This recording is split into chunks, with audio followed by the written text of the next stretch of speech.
I'm Jennifer Angel. This is my weekly overview for May the 4th. I can't believe it's already May. I'm sure a lot of you are saying the same thing. But all right, let's see what's going on this week. So we just have a full moon on the 3rd. It is in New York time.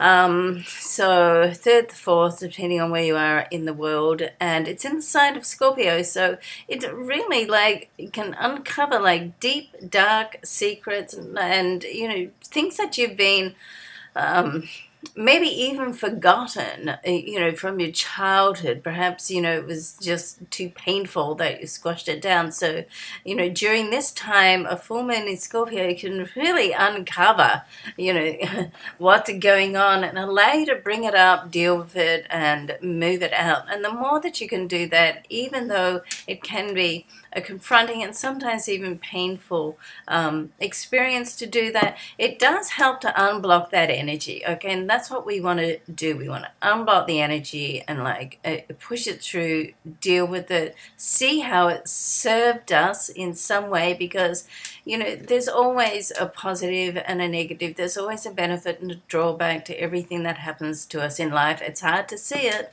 sometimes, and sometimes we have to wait for years back, particularly if we're getting over a love relationship, and then years back we look back and we say to ourselves, whoa, what were you thinking? Most of us can relate to that. So, that's like the benefit and the drawback of everything. We don't always see it, but to have some understanding that it's there and to try to, of course, the real challenge is to try and see that as you're going through life, and true teachers, which we have many of in our existence today, are able to balance out those situations exactly when they're happening. Most of us are just still learning how to do that at one level or another, okay? But try not to shy away from the full moon energy. It can be pretty intense this month. It is over the weekend and the start of next week. So, as if you've been listening to me for a while, you'll know that I was born on a full moon in Cancer. So, I find it very unsettling. Feel the energy, very acutely. So does my puppy dog too, actually.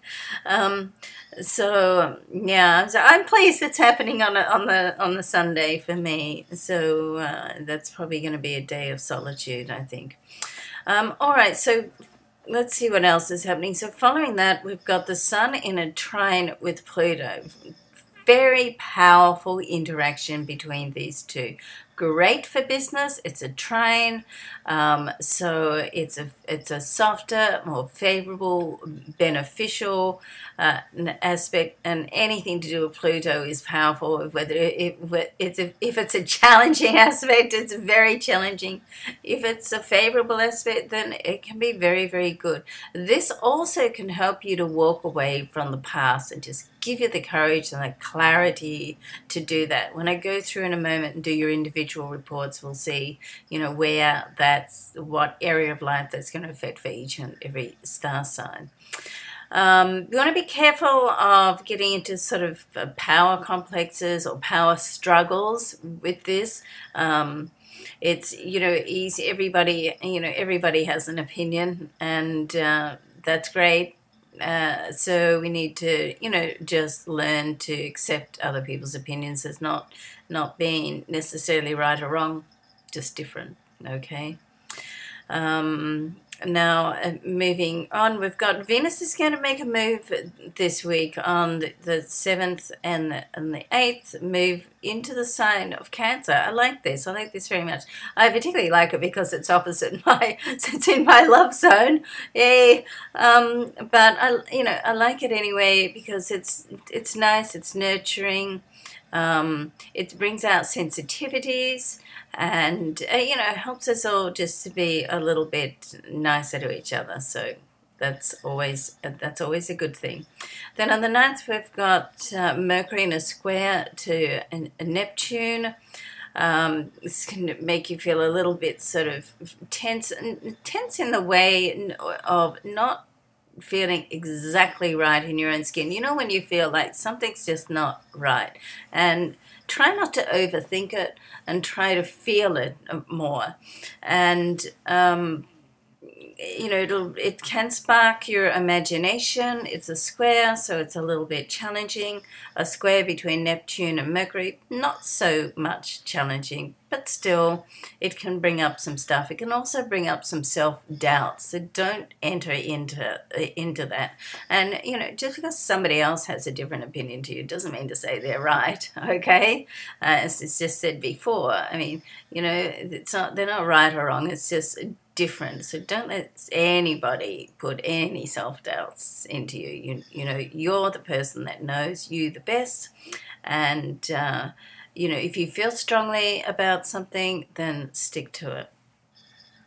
Then at the end of the week, over the weekend, we've got the moon in an opposition to Jupiter. So this can be, you know, quite dramatic. The moon is emotional. Jupiter is abundance, expansion. So it's out there, you know, can multiply. In this case, the emotions, it's an opposition. So, you know, you've got it opposing each other. And it's a great energy, really, just to sort of get up and, you know, take a stand and be gregarious and outgoing. So it's great for, it's great for that. There's always a line, there's always that fine line in the sand of, you know, what's fabulous and what's a little bit too much. And so, you know, you need to just be aware of that. But it's, you know, it's a very, generous and big-hearted too. So even though it is like a conflict of opposition, I think it can work well. All right. All right. So all in all, there's quite a bit happening this week. There's a bit of activity, movement, and some is going to make us step back and think, and some's going to open up and let us move forward. So it's all good. All right. Thanks so much for watching. I'm Jennifer Angel. I'll go on and do your weekly overviews now per sign. Bye for now.